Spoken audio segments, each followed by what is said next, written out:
ایک ترک امیر ارطغرل کا بیٹا تھا۔ ارطغرل اپنے قبیلے کا سردار تھا۔ اس کی وفات کے بعد اس کا بیٹا عثمان قبیلے کا سردار بنا۔ عثمان خان بہت ہی بہادر اور عالی حوصلہ انسان تھا۔ اس نے تھوڑے سے عرصے میں اپنے ارد گرد چھوٹی چھوٹی ریاستوں کو فتح کیا۔ پھر اس نے بازنطینی سلطنت کو فتح کرنے کا ارادہ کیا۔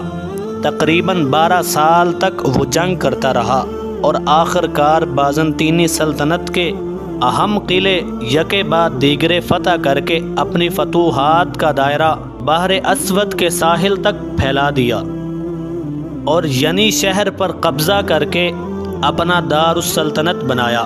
اس کے بعد 717 ہجری میں شہر بروسا کا محاصرہ کیا، جو ایشیائے کوچک میں بازنطینی سلطنت کا نہایت ہی اہم شہر تھا۔